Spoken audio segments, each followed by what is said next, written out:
introduction, and thank you for your invitation to be here. It's really a pleasure to be here this afternoon with all of you. The work I'm about to present has been performed mainly in collaboration with Oregon National Laboratory in USA, and has been funded by the European Commission and the Department of Energy in USA. But before to go to show you my results, what I would like to say is a few words about the institution I'm coming from. I am a researcher at the Spanish Research Council. You can tell that's the largest public institution dedicated to research in Spain. You can see in the slide a few indicators of our performance in a European frame, but I would like to remark that behind this institution we are 15,000 people dedicated to research across Spain, working in more than 120 research centers. We work in material science, but medicine and archaeology and other humanities disciplines. Is a huge institution in our country. There is in physics, there is only a research center dedicated to metals, and that's the name, the institution I belong to, the research center in which I do my activity. Is the Spanish Research Center for Metallurgy, and we are 3 departments trying to cover different research lines for the whole life cycles of metals.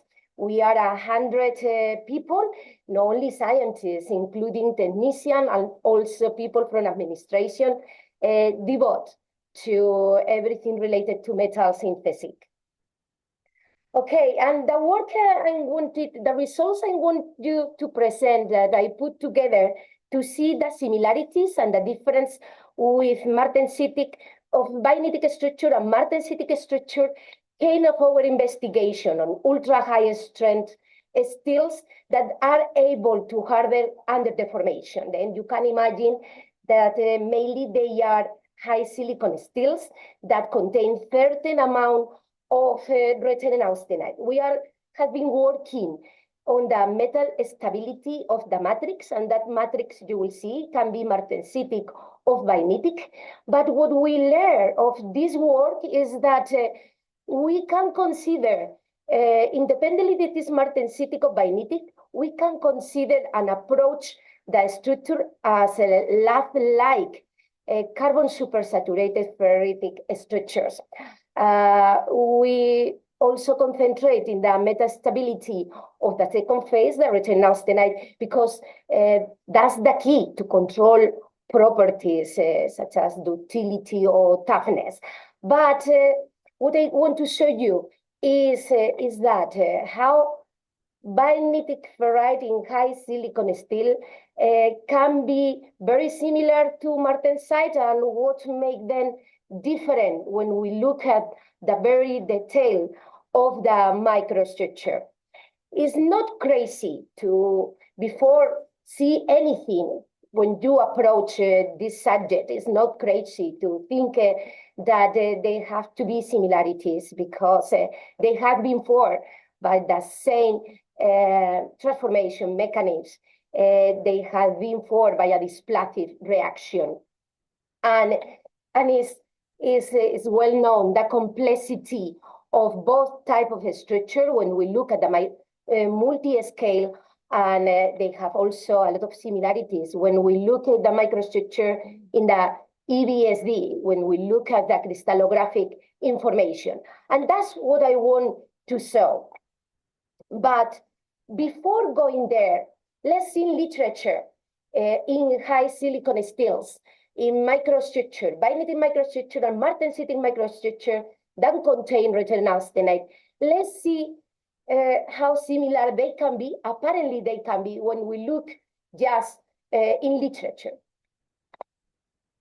For example, this is a very high magnification. This is TN images On the left, you see a bright field image. On the right, a dark field image where you can see the return austenite in a martensitic matrix. We know that's a martensitic because the authors told us that this microstructure was formed in a high carbon, high silicon steel by quenching into cold water and then was tempered at 450 degrees C for 60 seconds. Here, those images were not selected to be able to see if this is tempered or not.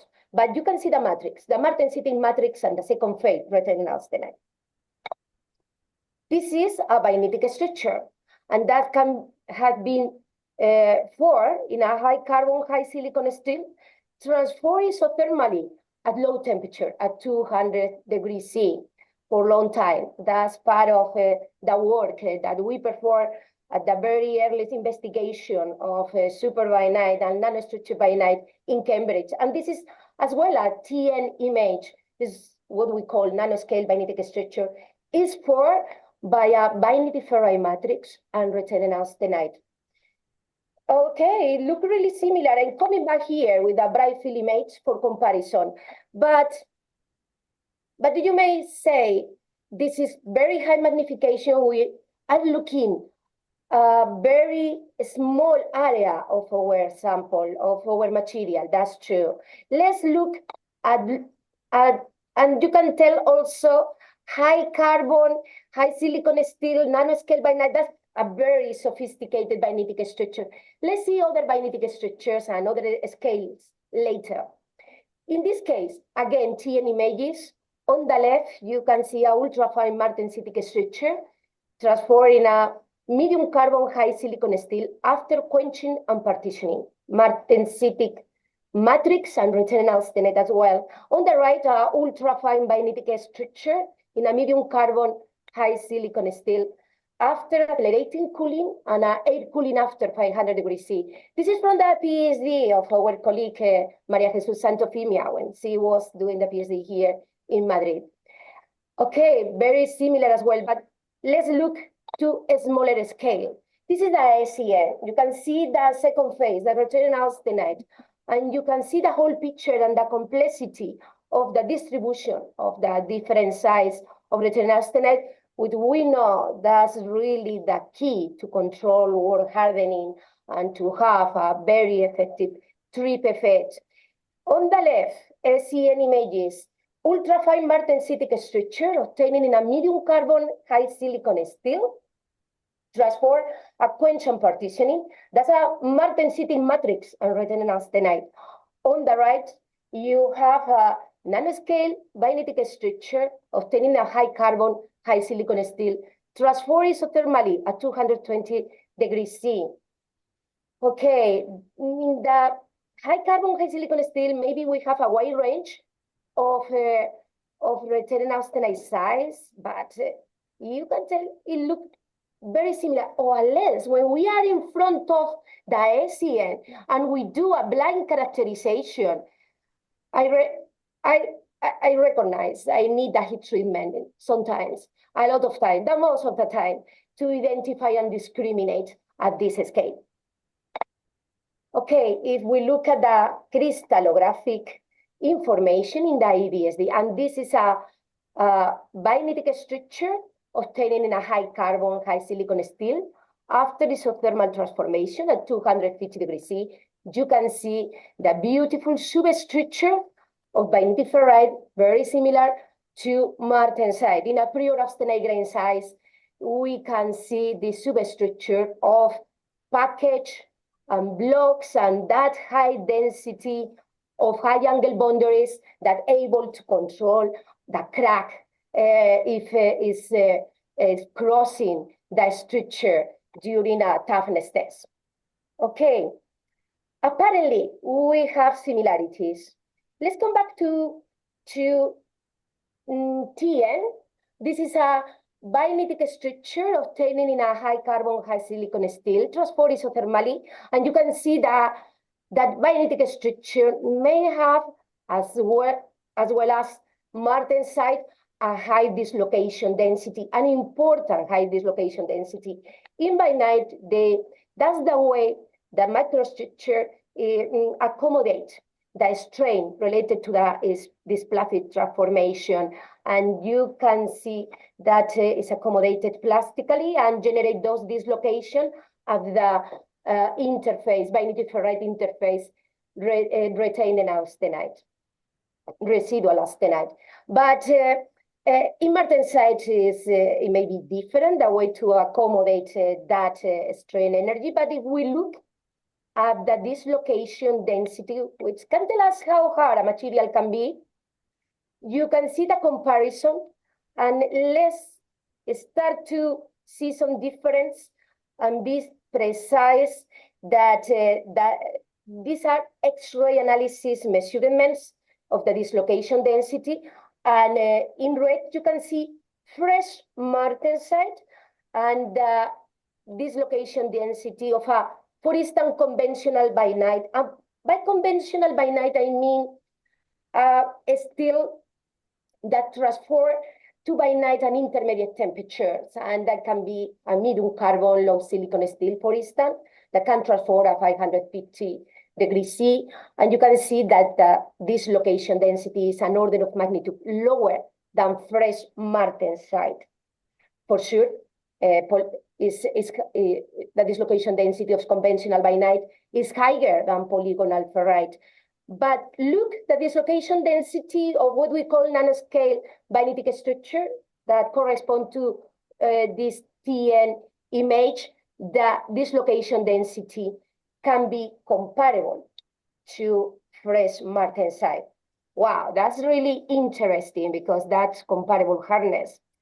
Then at this point, we thought that we need a systematic analysis, because I agree that I take different chemistries, different steels for this quick analysis of apparent similarities and difference. Different heat treatments, it can be tricky. It can be tricky. Let's do a systematic analysis that we generate with 4 bainitic structures and martensitic structure in the same steel with these 3 different heat treatments that we design and compare. This is, we select a high carbon, high silicon steel because it seems that the most of the similarities are concentrated to the low transformation temperature of bainite. And we perform the following heat treatment. We compare, coming from the same austenization condition, we perform an austempering. That's what in industry it is called isothermal transformation to bainite. And we studied 3 temperatures, 230, 280, and 350. And we compare the bainitic microstructures that we form here with 2 different martensitic microstructures. What can be a partially transformed martensite that we obtain after quenching and partitioning at these 3 same temperature for the partitioning, and a quench and temper, which we form martensite thermally, and then we do a tempering at the same 3 temperatures. Then we are comparing fully martensitic structure tempered at the same temperature that bainite is formed. And we have an intermediate condition, which can be the partially martensitic transform that maybe have some bainite for during partitioning at the same temperatures. Then let's see the comparison of these, what are 9 samples. Very direct forward approach. We go to the SEN and we do this comparison. To start with, is really evident the difference when we transform at 350 degrees C. The bainitic microstructure that I might say is a really interesting microstructure because of the very high volume fraction of retaining austenite that had been formed, but the bainitic ferrite that had been formed is really, you can tell, coarse, and the big blocks of retaining austenite is not comparable to the other 2 martensitic matrix, partially or fully transformed, that had been reheated at the same holding temperature. But when we look at 250 and 280, maybe some difference, but can be apparent. But in general, it can be difficult to distinguish if we do like a blind, as I said before, a blind characterization. You will see, you have seen these coarse particles. They are primary cementite because if you remember that we are looking at a high carbon, high silicon steel, and there is a hyperotestoid steel, and with certain amount of primary cementite that have not been dissolved during austenization, and we have to live with that amount of cementite, but austenization conditions are the same. The volume fraction is going to be the same. Let's look to the matrix around those particles. We perform another comparison, not only SE and micrographs. We did these comparisons. In the y-axis, you have the hardness, and in the x-axis, you have the austenite volume fraction measured by X-ray analysis. And if you think, it's a very straightforward comparison, and we can compare directly or less to have a first approach of the strengthening of the different microstructure if we think on the hardness. And for instance, the ductility, the toughness, the fatigue, the wear resistance, if we look at the austenite volume fraction, if we compare bainitic and martensitic structure, this is a straightforward comparison that you can get a lot of information before doing anything mechanical test. But let's go to the analysis that we are doing of similarities. Look to these 4 samples. We can retain the same volume fraction of austenite in the final microstructure, but with a difference between the bainitic structure, which is the blue,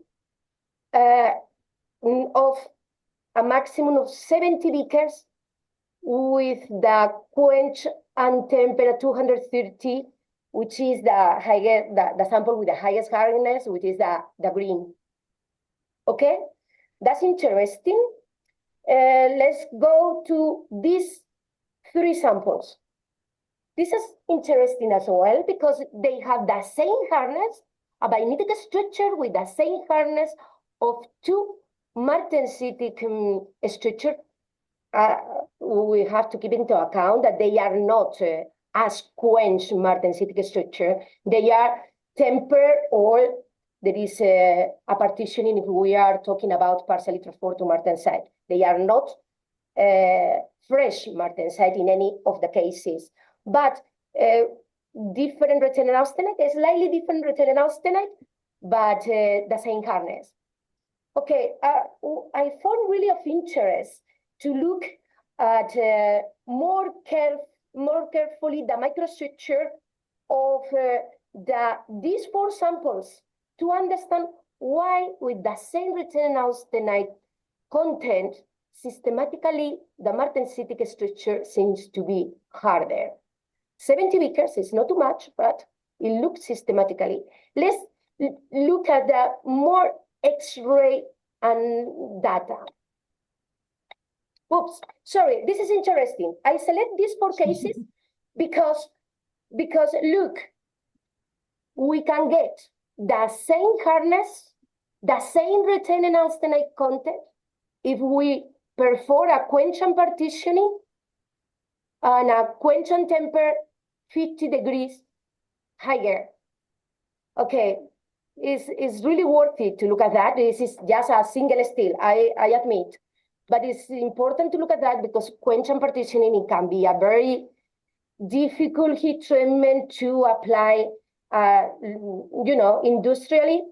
And if we can get the same, apparently the same, with a quench and temper 50 degrees higher temperature, is an easy decision for industry. Just leave this behind and come back to the comparison of those 4 samples that, as you can see in this table, they have the same volume fraction of return austenite, practically the same.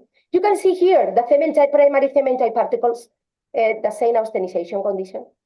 And if we look to tetragonality, comparable tetragonality, again, we are not talking about fresh martensite structure, we are talking about tempered martensitic structure and comparable dislocation density. Maybe the distribution of those dislocations can be slightly different because if you see this value, the crystallized site, which is like the effective site for those dislocation walls that our structure may have with the distribution of the dislocation in the structure, maybe it's not the same in a martensitic that in a bainitic structure, but comparable. Okay, then the matrix, it had the same tetragonality in these four samples, the same dislocation density. I asked to myself again, why this is thematically 70 Vickers up to 70 Vickers of difference? Okay, we need to look at the carbon distribution, and that's what we did in Orange National Laboratory, and identify the different accumulation of carbon, the different features that accumulate important amount of carbon. And I'm going to show you how in different needle-safe reconstructions of carbon atom maps, how we identify the different features, okay? And later on, I will show you a summary of what we found. We can detect what we call carbon clusters. They are like small particles, smaller spheres with just only accumulation of carbon, no substitutional solute segregation, and the level of carbon that it can accumulate, it can be up to 10, 12 atomic percent. That will be the carbon content inside those particles delimited by these isoconcentration surfaces. We can identify plate-like cementite particles. It's unlikely that they are the primary cementite because, as you remember in the ASEAN images, they were really large and difficult to analyze in atom-proof tomography. And here you can see the plate-like, they must be related to the tempering of a martensitic matrix or the lower bainite cementite particles that it can be found at low transformation temperature. We can identify them because of the carbon content, and that can be between 20 and 25 atomic percent. Okay, we can identify epsilon carbide particles. The most of the time, we do the complementary analysis of TN, like in this case that I illustrate, and APT. In APT, you can see in the 3 dimensions the epsilon carbide. They are also plate-like particles, but the carbon content is much higher. It's up to 30 atomic percent. We track also the distribution of substitutional solute because tell us how those features are approaching equilibrium if they are coming from the para-equilibrium precipitation events. Okay? Okay, the comparison of this, I just keep this analysis with the quench and temper because of the huge similarity in properties between the quench and partitioning and the quench and temper. And I choose the two tempering temperature for martensite and the bainitic structure. You can see that we were not as successful identifying particles, high carbon particles in bainite than in martensite. Then the precipitation events, you can tell they are not comparable. And what you can see is that the clusters are evident in bainitic structure and martensitic structure after tempering at these two temperatures. You can see that the cementite particles are evident. Nanoscale bainitic structure, they are indeed lower bainite. even though the precipitation event is not evident in bright field images, but you can find lower bainite cementite particles when you do APT. And you can see that what it is systematic is that epsilon carbide was detected when we are dealing with martensitic matrix after tempering, but not during bainite transformation. And that's what I think that can explain the difference between the hardness when we compare those 4 samples. Evidence in these 3 samples, the precipitation events can be different. Then the hardness, it can be higher, as you can see here, more precipitation events in martensitic structure than in bainitic structure. But again, martensitic structure at the same temperature, the bainite is 4. Okay, that will explain the difference in hardness, but I would like to come back to the tetragonality and the carbon supersaturation, because it's not evidence why bainitic ferrite is carbon supersaturated, or that level of tetragonality. Sorry, you saw the level of tetragonality of bainitic ferrite for a low temperature is comparable to tempered martensite, but tetragonality always is related to carbon supersaturation, and you saw the clusters in bainitic structure, and clustering is also related to tetragonality. Then this scenario is very similar between bainitic structures and martensitic structure that we have been analyzing in detail, and it's worth it to look carefully to that. Okay, we carry on doing more X-ray analysis, looking at the tetragonality of bainitic structures. In this case, we perform we were working with a different steel. This is 0.7 % carbon, again, high silicon steel, transforming at these 4 transformation temperatures and different times. And it's quite clear that the tetragonality slightly decreased, not too much, but slightly, but it's true, not too much, when we increase a lot the transformation temperature for a given temperature of transformation.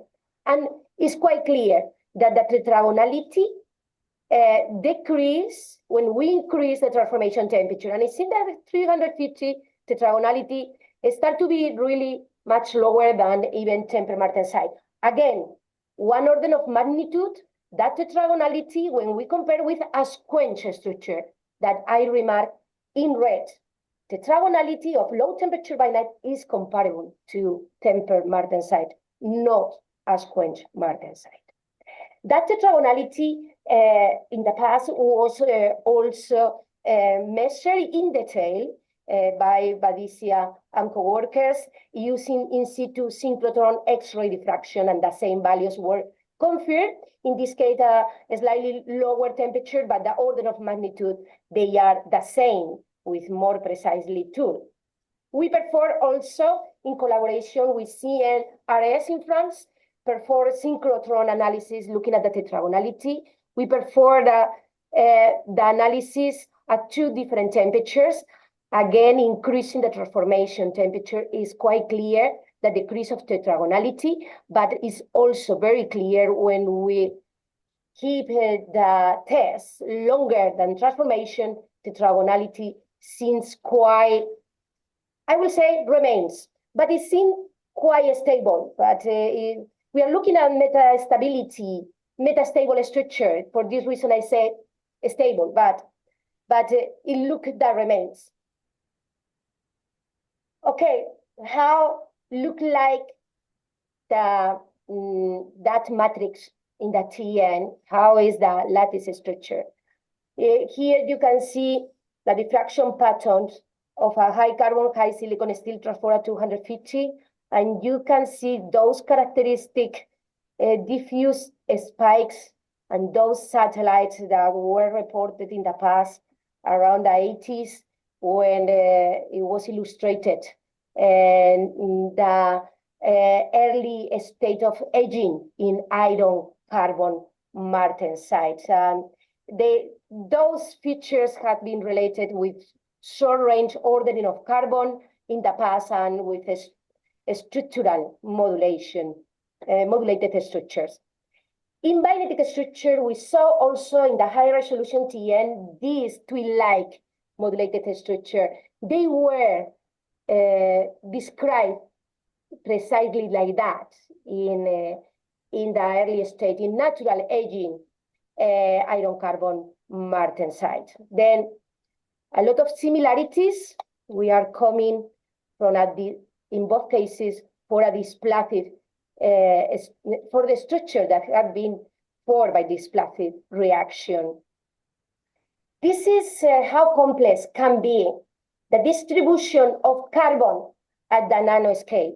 And you can see, it's a pity that I don't have a video to show to you, but if you rotate this needle-shaped sample reconstruction, you will see that those carbon clusters are connected in 3 dimensions, can be connected at some point in 3 dimensions. And I believe that this is the way that to reduce the lattice distortion strain energy due to the carbon supersaturation in the bainitic ferrite due to the interstitial atoms. Then that was the moment that we thought that we need to look at the carbon content in the bainitic ferrite to see how actually is distributed the carbon, because we see like a diffuse distribution of carbon in the background of those reconstruction, but we can see locally certain amount of carbon segregated, like 2 lattice. Some microscopies specialized in microscopy in stills in martensite will describe. To do that, we need to make sure that we calibrate the APT, because sometimes it can be tricky, and we did this calibration with upper lithic steel in a iron high carbon steel transport to perlite, and we found the stoichiometric amount of carbon in cementite that was important for the calibration. And then we look at different reconstructions, and then we identified different high carbon features, and with this like retention austenite, carbon enriched retention austenite, the carbon clusters, as I saw before, play like cementite particles in bainitic structures. And then we measure the carbon content in these concentration profiles across interfaces, just like a way of those high carbon features. And when we did that was, and we performed those measurements in 3 different steels, in a medium carbon low silicon steel, in a medium carbon high silicon steel, and a high carbon high silicon steel, to be able to test the carbon content in bainitic ferrite in a very wide range of transformation temperatures. From 525 degrees C, that's the blue points that correspond to medium carbon low silicon steel, that's upper bainite in a conventional bainitic steel, down to 200 degrees C, that will be a high carbon, high silicon steel, what we call super bainite or nanostructured bainite. And you can see that the carbon content in bainitic ferrite measured across interfaces by concentration profiles. In ferrite, it looked much higher the lower the transformation temperature. And we saw that the carbon supersaturation in bainitic ferrite was evident below 400 degrees C, independently of the chemistry of the steel. Okay, that was really important because it had a lot of implications, especially with the growth mechanism, if we talk about carbon supersaturation. Okay, then we came back to look carefully to atom-proof tomography measurements, and we make us the following question. That carbon supersaturation that we detect is homogeneously distributed in the matrix, because we made sure that that carbon was measured in ferrite, away of high carbon features like defects or written austenite clusters, precipitates, but is homogeneously distributed. Because for us, it was important that to know if that carbon is in solid solution in the BCC structure or BCT structure, okay? Then what we did, we make this approach. We have all carbon ions in that reconstruction on the left, but what we did is rid off in the reconstruction of the high carbon features, but make sure that the carbon that remains in the reconstructions, they are homogeneously distributed. You can tell from a statistical analysis approach, as you can see in that Gaussian curve on the right, okay? For instance, in this case, the matrix we have almost 60% of bainitic ferrite, that now we know that that carbon is homogeneously distributed in that matrix, okay? We perform the measurements, and this is the results that we get. And you can see the empty symbols as a comparison that we can tell that the carbon in solid solution in bainitic ferrite is higher than that given by the equilibrium with austenite. When we transform below, you can tell 250 in this case, but maybe 300. And I say 300 because always the carbon supersaturation that you can see in these results is always related to that tetragonality in bainitic ferrite, and is always related to the detection of carbon clusters. Then, what we have here, we have in the third column the carbon content in bainitic ferrite measured by X-ray analysis. In the fourth column, carbon in solid solution, that means homogeneously distributed in a needle-shaped APT sample reconstruction. And at the end, you see the carbon content in carbon clusters. And that will explain the tetragonality detected by X-ray analysis in samples that have been transformed at different temperatures or by different times in bainitic steels.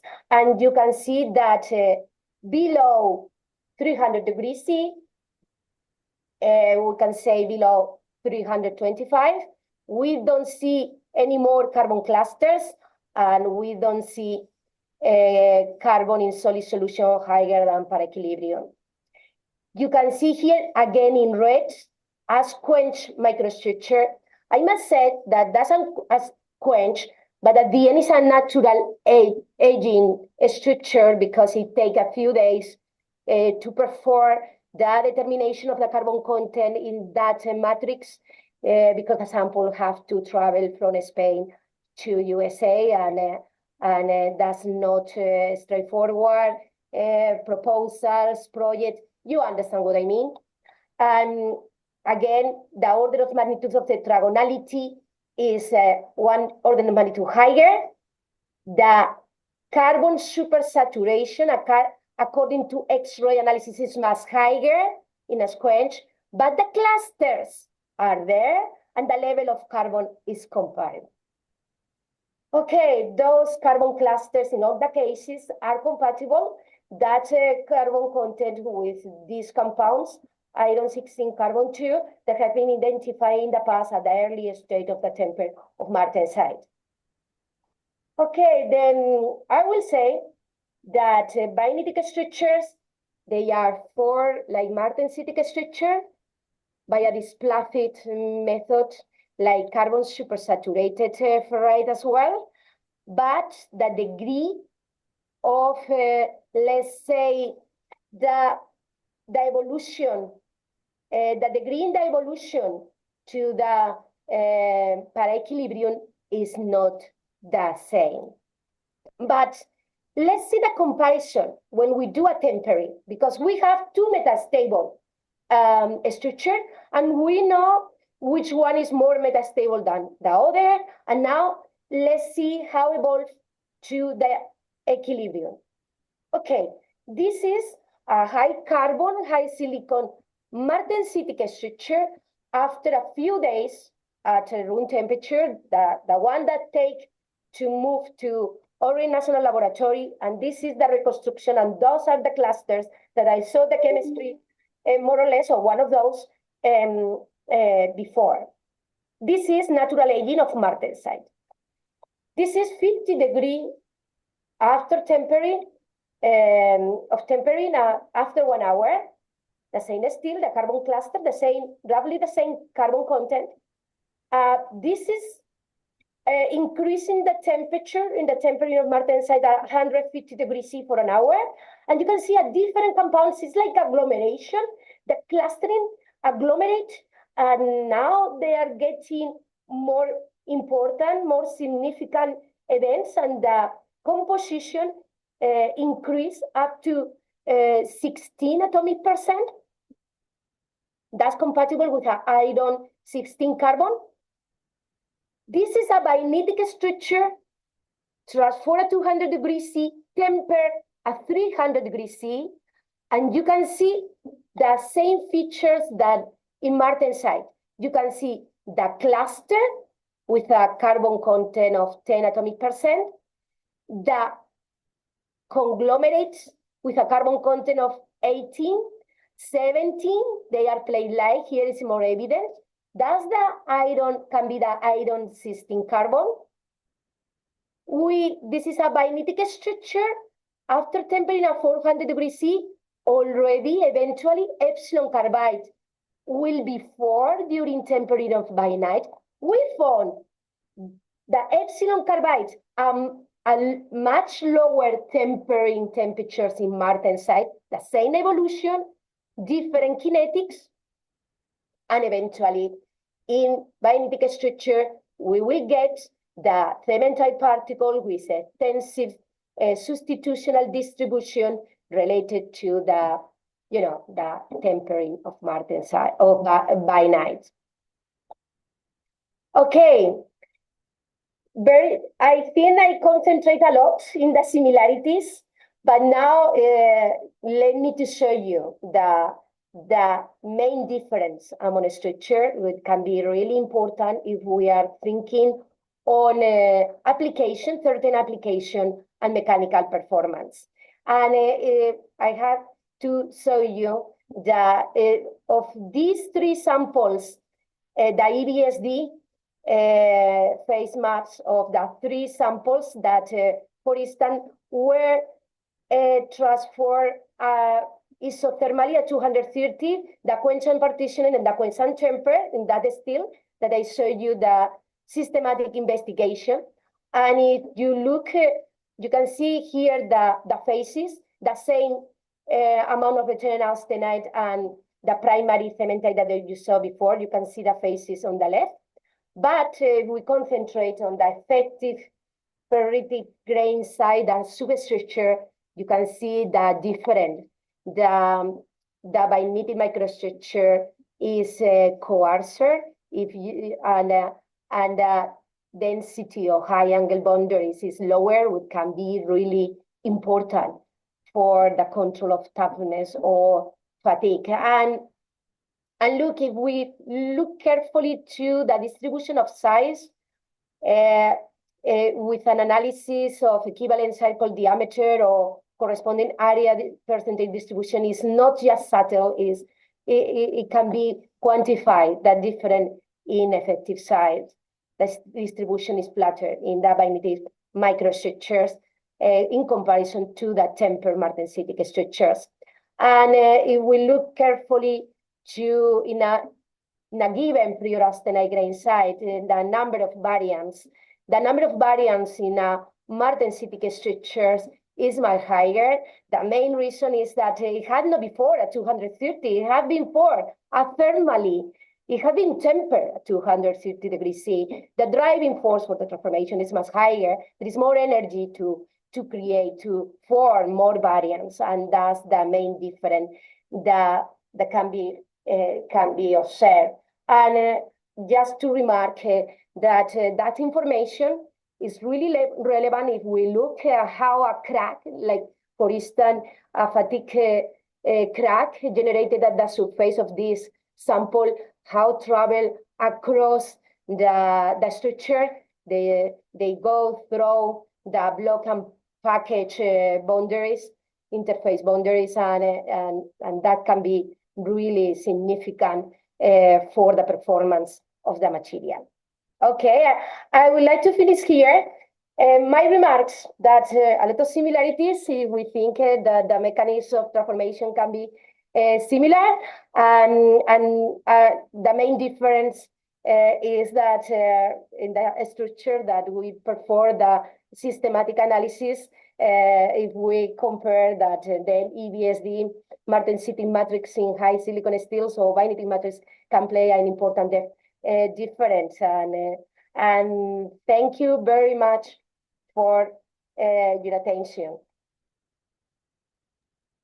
Thank you so much, Francisca, for a very nice and inspiring lecture.